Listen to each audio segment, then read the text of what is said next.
जय हिंद दोस्तों, मैं किशन आप सबका स्वागत करता हूं और शुरू करते हैं आज का डिफेंस समाचारों को। बढ़ते हैं डिफेंस अपडेट की तरफ, जो कि तेजस फाइटर जेट को लेकर आ रही है। और अक्सर इस फाइटर जेट के बारे में यही खबर सामने आती है कि ये प्रोग्राम देरी से चल रहा है, लेकिन इस बार HAL ने एक बड़ा जवाब दिया है मीडिया के सामने।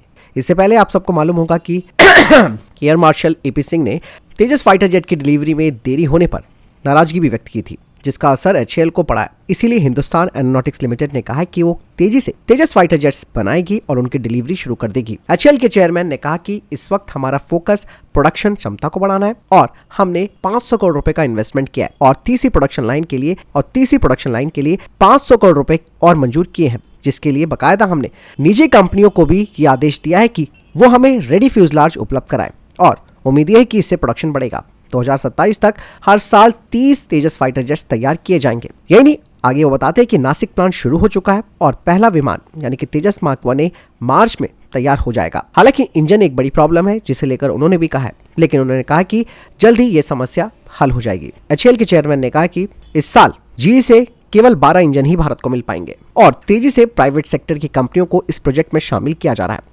HAL के चीफ ने बताया कि हमने वेम टेक्नोलॉजीज, L&T, टाटा जैसी निजी कंपनियों के साथ बातचीत की है ताकि वो रेडी फ्यूजलाज तैयार कर सकें, जिस पर काम चल रहा है। चलिए बढ़ते हैं नेक्स्ट अपडेट की तरफ।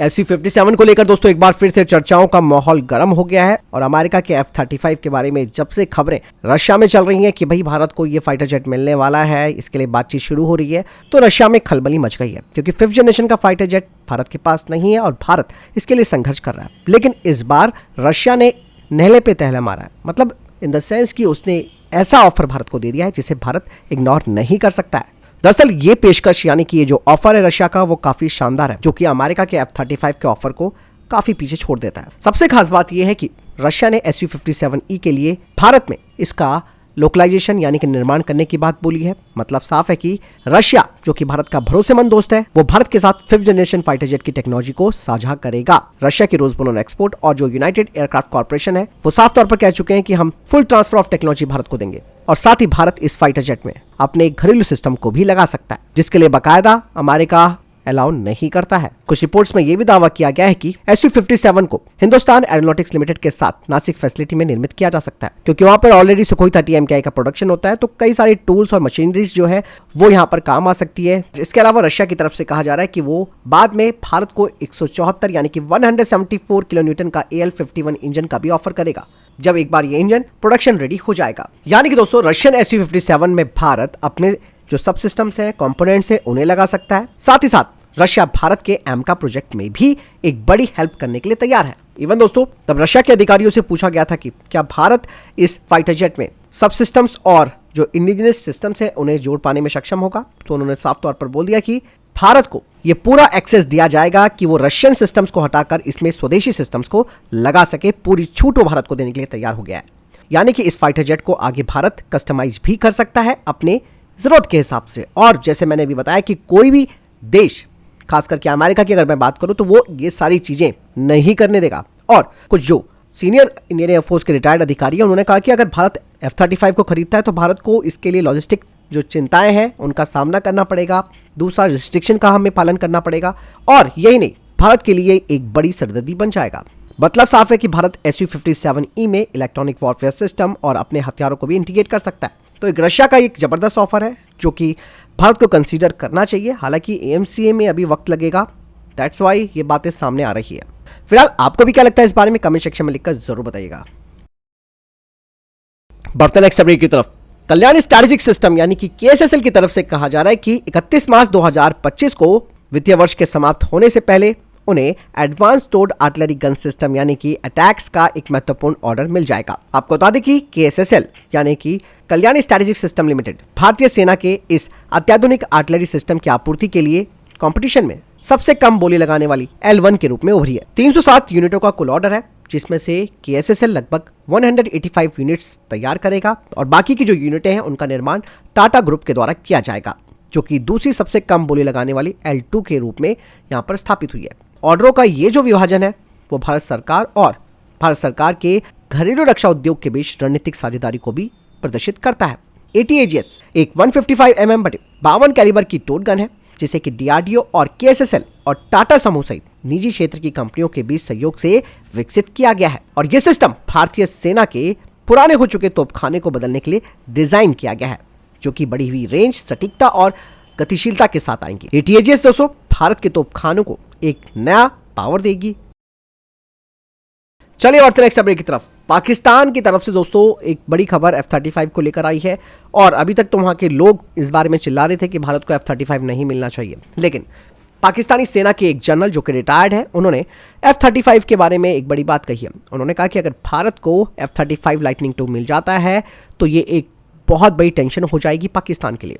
पाकिस्तानी जनरल महमूद ने कहा है कि F-35 की शुरुआत से ही भारत और अधिक आक्रामक सैन्य अभियान चला सकता है, खासकर कि POK और गिलगिट बाल्टिस्तान में, जिससे कि भारत को रणनीतिक फायदा भी मिलेगा। यही पाकिस्तानी जनरल ने यह भी कहा कि पाकिस्तानी वायुसेना को अब इस बात पर विचार करना होगा कि किस तरीके से वो F-35 का मुकाबला कर सके, उन्हें कैसे रोक सके। इसलिए पाकिस्तानी एयरफोर्स को अपनी एयर डिफेंस सिस्टम्स, इलेक्ट्रॉनिक युद्ध क्षमताओं को बढ़ाना होगा। इसके अलावा चाइना के साथ सहयोग करके अपनी एडवांस फाइटर जेट की मांगों को पूरा करना होगा। यही नहीं, पाकिस्तानी जनरल ने बताया कि F-35 की स्टेल्थ क्षमताएं पाकिस्तानी हवाई क्षेत्र में आसानी से घुसकर एक सरप्राइज अटैक भी कर सकती है। हालांकि दोस्तों यहाँ पर जहां तक मुझे ये लगता है कि जिस तरीके से चाइना, पाकिस्तान, तुर्की इस बात की खिलाफत कर रहे हैं कि भारत को F-35 नहीं मिलना चाहिए, उसे अमेरिका ने क्यों ये ऑफर दिया है।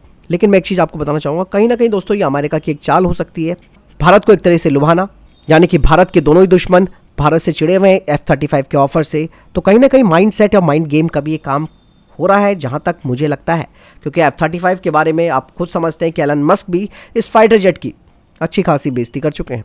फिर भी दोस्तों अलर्ट तो रहना होगा। चलिए बढ़ते नेक्स्ट अपडेट की तरफ। दोस्तों भारत की स्वदेशी कंपनी डेटा पैटर्न ने सुखोई 30 MKI के लिए टैलोन शीट को तैयार किया है, जिससे कि सुखोई 30 MKI चाइना के J-20 जैसे फाइटर जेट का भी मुकाबला कर सकता है। टैलोन शील्ड एक स्वदेशी इलेक्ट्रॉनिक वॉरफेयर किट है, जिसे कि डेटा पैटर्न ने स्वदेशी रूप से तैयार किया है। इससे सुखोई 30 MKI की सर्वाइबिलिटी और कॉम्बैट इफेक्टिवनेस बढ़ जाएगी और ये मेक इन इंडिया इनिशिएटिव का एक बड़ा उदाहरण भी है। टैलोन शील्ड दोस्तों एक हाई बैंड जैमर है, जिसे कि सुखोई 30 MKI की क्षमताओं को बढ़ाने के लिए डिजाइन किया गया है और ये जो टैलोन शील्ड है वो दुश्मनों के रडार और इलेक्ट्रॉनिक खतरों का मुकाबला कर सकती है। टैलोन शील्ड जैसी इलेक्ट्रॉनिक युद्ध सिस्टम दुश्मनों के रडार और उनके कम्युनिकेशन सिस्टम को बाधित करने के लिए काफी महत्वपूर्ण हो जाती है, जिससे कि कंटेस्टेड हवाई क्षेत्र में विमान की सर्वाइबिलिटी में सुधार होगा और ये किट हाई फ्रीक्वेंसी वाले रडार सिग्नलों को जाम कर सकती है, जिससे कि दुश्मनों के सिस्टम के लिए सुखोई 30 MKI का पता लगाना, उसे ट्रैक करना और उसे निशाना बनाना नामुमकिन हो जाएगा। अभी जो अपडेट आई है टैलोन शील्ड के बारे में, तो कहा जा रहा है कि टैलोन शील्ड का ग्राउंड इंटीग्रेशन पूरा कर लिया गया है और अब हवा से हवा में इसके परीक्षण किए जाएंगे, यानी कि रियल वर्ल्ड कंडीशन में ये पॉड कैसे काम करता है उसका टेस्ट किया जाएगा। और ये जैमिंग पॉड सुखोई 30 MKI की एक रक्षा भी करेगा। और हाई बैंड जैमिंग दोस्तों काफी महत्वपूर्ण हो जाती है, क्योंकि यह आमतौर पर दुश्मनों के द्वारा इस्तेमाल किए जाने वाले एडवांस रडार सिस्टम को लक्षित करती है, जिससे सुखोई 30 MKI को एक मजबूत इलेक्ट्रॉनिक शील्ड मिल जाती है। टैलोन शील्ड का डेवलपमेंट इलेक्ट्रॉनिक युद्ध सॉल्यूशन में डेटा पैटर्न की विशेषज्ञता पर आधारित है। इसके अलावा सुखोई 30 MKI में दोस्तों कई तरीके के अपग्रेडेशन चल रहे हैं, जिसमें कि विरूपाक्ष रडार इसमें लगाया जा रहा है। इसके अलावा एक स्वदेशी infrared search and track system भी इसमें लगाया जा रहा है। एक नया इलेक्ट्रॉनिक वॉरफेयर सूट इसमें लगाया जा रहा है, जो कि चाइना के J-20 स्टेल्थ फाइटर जेट और पाकिस्तान के जो एडवांस फाइटर जेट्स हैं उनके खतरों का मुकाबला कर सकता है। मतलब साफ है कि दोस्तों जो चीज़ हमारे पास इस वक्त मौजूद है उसके जरिए हम दुश्मनों का मुकाबला कैसे कर सकते हैं, इस चीज़ पर बेहतर ढंग से हमारी घरेलू कंपनियां काम कर रही हैं। चलिए बढ़ते हैं नेक्स्ट अपडेट की तरफ। दोस्तों हिंदुस्तान एरोनॉटिक्स लिमिटेड ने LWS-310 लेजर वार्निंग सिस्टम के लोकलाइजेशन यानी कि स्थानीय निर्माण के लिए स्वीडन के डिफेंस फर्म साप के साथ एक MOU साइन किया है। LWS-310 की अगर बात की जाए तो इसे साप के द्वारा विकसित किया गया है। ये एक एडवांस लेजर वार्निंग सिस्टम है जो कि रियल टाइम में लेजर आधारित खतरों का पता लगा सकता है, उन्हें क्लासिफाइड करके सैन्य प्लेटफॉर्म की सर्वाइबिलिटी को बढ़ा सकता है। आपको बता दें कि इसे कॉम्बैट मैनेजमेंट सिस्टम में इंटीग्रेट किया जा सकता है और ये जो LWS-310 है ये तेजी से खतरों की चेतावनी देता है और लेजर गाइडेड हथियारों के खिलाफ एक इफेक्टिव जवाबी कार्रवाई की तैनाती को सक्षम करता है। चलिए बढ़ते हैं नेक्स्ट अपडेट की तरफ। दोस्तों DRDO के द्वारा बनाया गया एक्टिव प्रोटेक्शन सिस्टम जो कि Arjun mark 1A main battle tank और फ्यूचर मेन बैटल टैंक के लिए है, वो अब तैयार हो चुका है और जल्द ही इसके ट्रायल शुरू हो जाएंगे और ये ट्रायल्स पुराने अर्जुन टैंक के प्रोटोटाइप के ऑन बोर्ड से किए जाएंगे। इसके अलावा DRDO के द्वारा बनाया गया APS रडार एक क्रिटिकल कंपोनेंट है इस एक्टिव प्रोटेक्शन सिस्टम का, जो कि एक्स बैंड फ्रीक्वेंसी रेंज में ऑपरेट होता है। फ्लाइंग वेज की तरफ से कहा जा रहा है कि उन्होंने एक एक्सपोर्ट ऑर्डर हासिल किया है 35 FWD 100 ऑटोनॉमस एयरक्राफ्ट का। बढ़ते नेक्स्ट अपडेट की तरफ। भारत इलेक्ट्रॉनिक्स लिमिटेड ने अपनी दूसरी असेंबली लाइन का उद्घाटन किया है आर्टिलरी एमुनेशन के इलेक्ट्रॉनिक फ्यूजेस के लिए पुणे में। टर्की के जो रक्षा विशेषज्ञ हैं उनकी तरफ से कहा जा रहा है कि अमेरिका के द्वारा भारत को F-35A 5th generation fighter jet का ऑफर करना वाकई में एक चौंकाने वाली बात है, क्योंकि Bharat S-400 air defence system को इस्तेमाल करता है जो कि रशिया का है। तो फिलहाल इतने अभी तक के टॉप डिफेंस अपडेट। वीडियो के सामने कोई प्रश्न जवाब है, आपका कोई सवाल है, कमेंट सेक्शन में लिखकर जरूर पूछ सकते हैं। वीडियो को लाइक और शेयर जरूर कीजिएगा। मिलता हूं वीडियो के साथ। जय हिंद, वंदे मातरम।